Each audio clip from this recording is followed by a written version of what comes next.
Puji Tuhan buat kasihnya Tuhan yang begitu luar biasa kepada kita semua, saudaraku.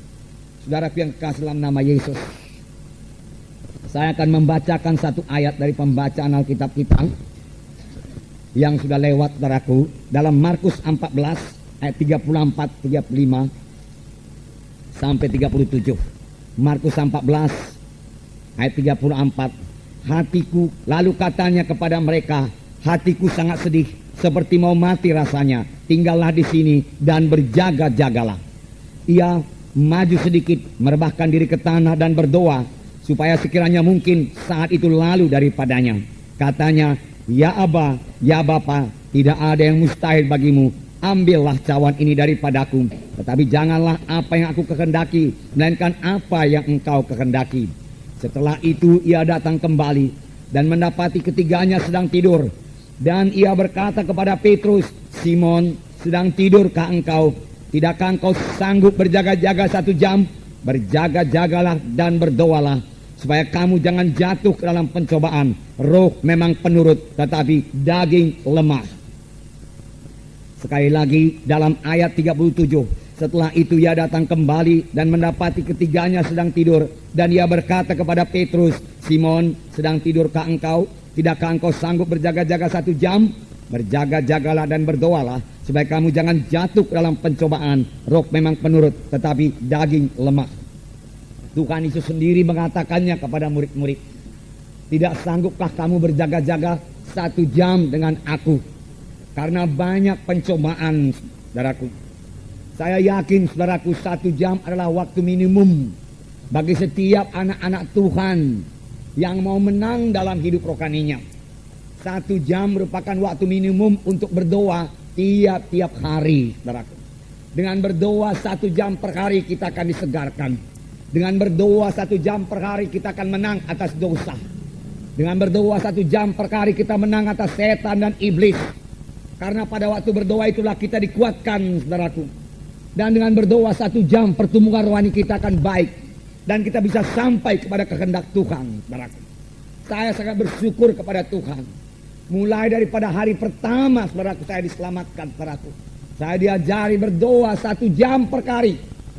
Di gereja kami itu, saudaraku, pada waktu itu, doa di gereja saja, saudaraku, lebih 1 jam. Kadang-kadang 2 jam. Dan sudah itu kami disuruh lagi di rumah berdoa minimum 1 jam per hari. Karena katanya kalau tidak berdoa 1 jam per hari, setan akan mengalahkan engkau. Karena takutnya pula saya kepada setan, saudaraku. Dan pada waktu itu belum begitu mengerti mengenai mengusir setan. Dalam nama Yesus, saya pun, saudaraku, berpala-pala sekali untuk bisa berdoa 1 jam per hari. Dan kerap kali, saudaraku, saya berhasil, saudaraku, berdoa 1 jam per hari. Dan sekarang itu sudah menjadi satu kebiasaan dan membawa berkat, saudaraku, untuk berdoa 1 jam per hari. Bahkan sekarang ini, saudaraku, setelah kami berumah tangga, kami juga berdoa 1 jam per hari. Kalau kami berdoa bersama-sama, saudaraku, tentunya, saudaraku, kemenangan, sukacita, saudaraku, kami terima sebagai hasil daripada doa 1 jam per hari itu, saudaraku. Tuhan Yesus, seperti kita baca tadi, mengatakan hal ini di Taman Getsemani.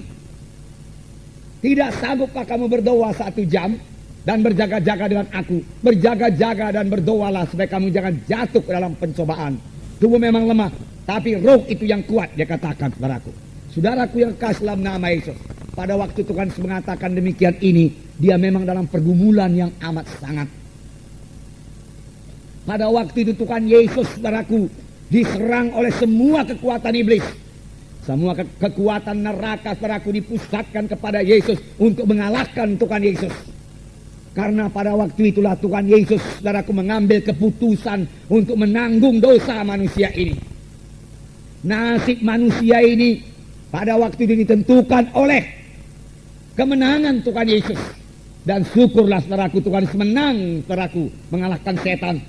Pada mulanya seolah-olah Tuhan Yesus enggan mengangkat dosa manusia. Sehingga Tuhan Yesus berdoa, Bapa, kalau boleh biarlah cawan ini lalu daripadaku, tapi bukan kehendakku, kehendakmu yang jadi. Apakah isi cawan itu, saudaraku? Cawan yang akan diminum Tuhan Yesus berisi semua dosa manusia yang harus ditanggung oleh Tuhan Yesus. Semua manusia sudah berdosa, saudaraku. Dan kalau manusia itu mau diselamatkan, harus ada seseorang yang tidak berdosa, yang menanggung dosa manusia itu. Harus ada substitusinya, saudaraku, supaya manusia itu bisa bebas dari dosa. Yesus juru selamat, saudaraku. Dia mau menjadi ganti kita. Dia dihukum karena dosa kita supaya kita jangan dihukum, saudaraku. Inilah jalan keselamatan. Tetapi walaupun Yesus sudah rela, saudaraku, melihat dosa yang begitu besar, begitu kotor, begitu keji, tidak urung Tuhan Yesus gemetar, berkeringat darah, dan berkata, Bapa, kalau ada jalan lain, biarlah kita tempuh jalan lain, Bapa. Dia katakan, supaya aku jangan menanggung cawan minuman ini, tetapi tidak ada jalan lain, saudaraku. Hanya satu jalan, saudaraku. Tuhan Yesus harus menjadi substitusi kita. Tuhan Yesus harus menjadi ganti kita, saudaraku, supaya kita bisa bebas dari dosa, saudaraku. Dan Tuhan Yesus akhirnya mengambil cawan minuman itu dan meminumnya, saudaraku, sampai kepada teguk yang terakhir. Mulai saat itu tangan manusia berdosa bisa sampai dan menangkap Tuhan Yesus. Satu rombongan tentara imam-imam yang dipimpin oleh Judas, saudaraku, datang ke dalam taman Getsemani, di mana Tuhan Yesus biasa berdoa di situ. Dan mereka mulai menangkap Tuhan Yesus. Seorang murid Tuhan Yesus bernama Petrus, saudaraku, menghunus pedangnya dan marang hamba imam besar itu.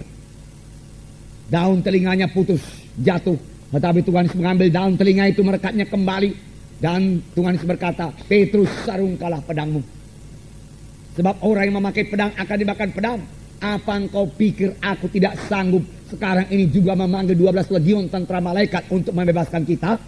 Tetapi kalau aku panggil, bagaimana mungkin genap semua nas Alkitab itu? Apa yang dikatakan Alkitab? Bagaimana mungkin aku memikul dosa manusia? Dosa manusia tidak jadi dipikul, oleh sebab itu semua manusia akan terhilang. Demikian Tuhan Yesus berkata, saudaraku. Murid-murid semua lari meninggalkan Tuhan Yesus, saudara. Dan Tuhan Yesus ditangkap, dibawa kepada pengadilan imam-imam. Dan mereka mulai mengadili Tuhan Yesus, saudaraku. Dan pada waktu itu juga Petrus menyangkal Tuhan Yesus 3 kali. Tetapi Yesus tetap menang, saudaraku. Yesus tetap berjalan menuju salib, saudaraku. Visi Tuhan Yesus tidak hilang, saudaraku. Ini adalah sebagai akibat daripada doanya yang 3 jam di taman Getsemani itu, saudaraku. Dia tidak tergoncang, saudaraku, oleh begitu hebatnya serangan musuh, saudaraku. Dengan tenang dia maju memikul salib untuk memikul dosa manusia, saudaraku. Saudara, ini adalah sebagai akibat daripada doa. 3 kali dia berdoa. Saya yakin masing-masing berdoa itu 1 jam. 3 jam di taman Getsemani, saudaraku.